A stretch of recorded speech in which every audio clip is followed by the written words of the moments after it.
I mean, basically, we all burn money. At least Walt is doing it consciously. Think about the last time someone handed you cash or the last time you opened up a birthday card and there was like a $20 bill in it. What happened to the cash? Do you remember where that money went? To build up your net worth, the first mistake to avoid is not setting goals. Why do you want money? Why do you even want to be rich? Simply put, the goal is to spend your money the way you want to spend it. You want to have enough and more than enough to do whatever you want, to be whatever you want, to have whatever you want. But if you don't put your destination in the GPS, it's not going to navigate you there. You have to set goals.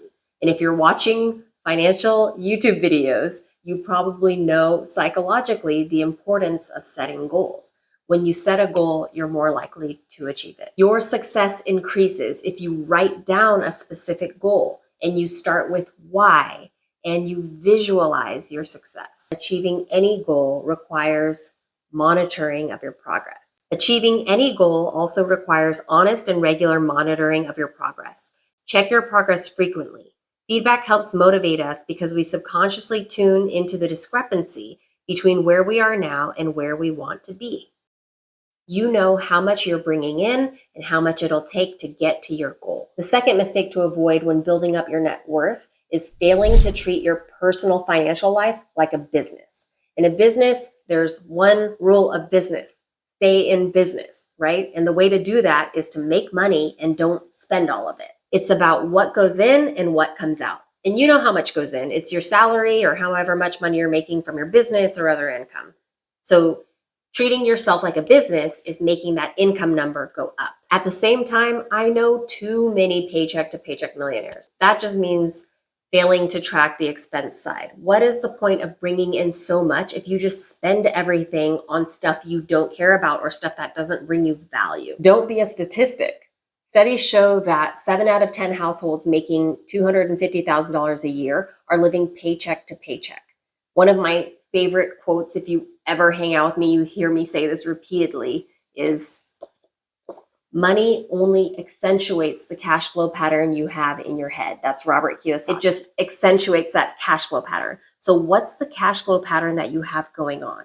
Is your cash flowing into assets or is your cash flowing out the back door? How much are you actually spending of what you bring in? Treating your personal financial life like a business means bringing the expense number down. So you want to bring income up and expenses down. Just don't waste money on things that don't improve the quality of your life or that save you time. If you're the CFO of your life, you could probably look at a few expense line items and say, I wouldn't even notice if I didn't spend money in that category. And I'm not going to touch on all these dumb categories that we all waste money on and squander savings and say things like, oh, I should indulge. I'm talking about the money that you spend that you don't even notice that you spend, or money that you buy things that you end up throwing away shortly afterwards, things of low quality that don't help you live a better life. And I am definitely not saying only live on the expense side. This does not mean spend 30 minutes looking for a coupon code before you buy something. And I've definitely been in that position. Value your time. Look at both sides of the balance sheet. Sometimes big ticket expenses are what they are: your house, your car, kids' expenses, education, insurance. It's way easier to focus on that discretional spending. So when you go out, share a dessert, do free activities outdoors on occasion, or cut some of your subscription plans. Behavioral economics shows that it's really hard for humans to take that emotion out of the spending. So hopefully treating your life like a business will help you pull out some of the emotion and really focus on the cash flow patterns that are running in your head. If your business wasn't hitting a target, you might take a training course or learn some new skills or hire someone smarter than you. In your own business, you would know how much is coming in and how much is going out. The third mistake to avoid while building your net worth is failing to invest. Most people can't save their way to being rich, and nobody is spending their way to being rich. You have to invest. Employ your dollars to work for you. Investing is simple. Investing is just buying assets, and assets are things that you think will bring you more value over time. If all you do is make payments to use other people's stuff, imagine what you'll be left with at the end. The goal is to own your own stuff and lend it out to other people or build your own wealth based on that ownership. I can appreciate that it's scary to invest. I remember the first stock I ever bought, the first real estate I ever invested in. I mean, stocks are cheap, but the real estate, it was like the most I ever transferred money for anything in my entire life up to that point. It's a big deal. But what's worse, having your money erode away over time?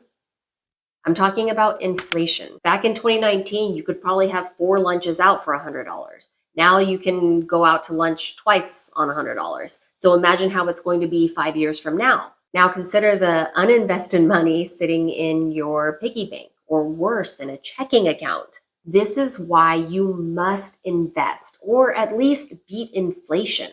Things are changing. The world is changing. The government's volatile. Currencies are volatile. We don't know what's going to happen. Every time we turn around, everyone's like unprecedented. So we know this. Reduce your risk. Do what you can now. Build long-term tax-advantaged wealth where you can. We all have to do our best with what we have and what we know right now. But we have to start right now, even if it's a little bit, because we all know how compounding works, especially when it comes to investments. And there's a great breakdown in this book, and they talk about how compounding takes time. Compounding only works if you can give an asset years and years to grow. It's like planting oak trees. A year of growth will never show much progress. My dad taught me this beautiful lesson about planting trees, which is plant it now. And when I first moved into my house, I said, oh, I wish we had a crepe myrtle tree here. And he said, plant it today. Because 10 years from now, you won't be talking about planting a tree. You'll have a big, beautiful tree. Set your goals. Track your personal finances like you would in your business, and start investing now. 10 years from now, you'll wish you'd started today.